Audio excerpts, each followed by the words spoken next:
Squid Game may have only just released on Netflix, but we're already ready for a season 2 of the Korean thriller. Squid Game is one of the best original series to come to Netflix in a long time.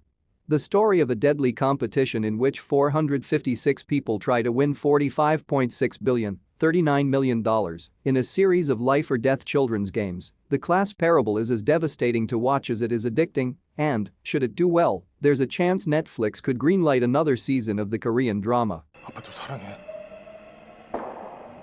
While there has been no official word yet on if a second season will happen, given Netflix's growing presence and investment in Korea, it's a definite possibility, especially given the possible continuing story setups teased in season 1.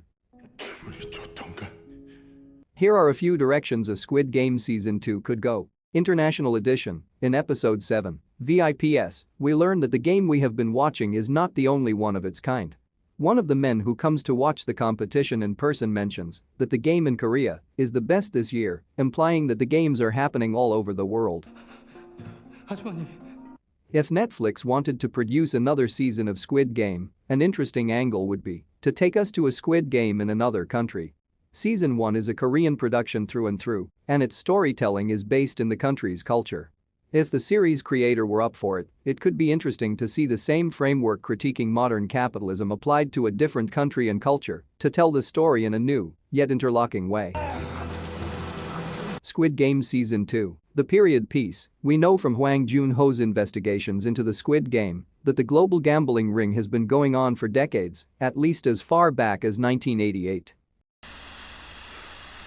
Should Season 2 continue, it could be interesting to see a Squid Game story set not in another country, but in the past. If Squid Game's underlying goal is a critique of the system we all live in, what would that look like at an earlier point in our history? And how might Oh Il-nam, revealed to be one of the masterminds behind the game, come into play? In the future, hear me out, Squid Game, but in space. Okay, it doesn't have to be space, but Squid Game could choose to move not into the past, but the future with its premise. What will this disgusting display of wealth and power look like decades or centuries from now, on another planet? The possibilities are endless. Honestly, of the ideas I've outlined, this is the least interesting to me, at least on the face of it. As I mentioned in my review of the first season, one of the narrative elements that sets Squid Game apart from other examples of this subgenre is the fact that it is not set in some near-future dystopia, but in our present day. There are tons of examples of deadly competition stories set in a world that is developed from our own, and Squid Game would have to do a lot of work to do something new and interesting in that cultural space. A continuation of Gi-hun's story. If we do get another season of Squid Game, it could of course pick up where season 1 left off, with Gi-hun deciding not to board a plane to Los Angeles to see his daughter, but instead to seek vengeance against those who created Squid Game for sport.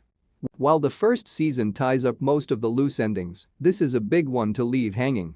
That being said, it's hard to imagine what a second season starring Gi-hun would even look like.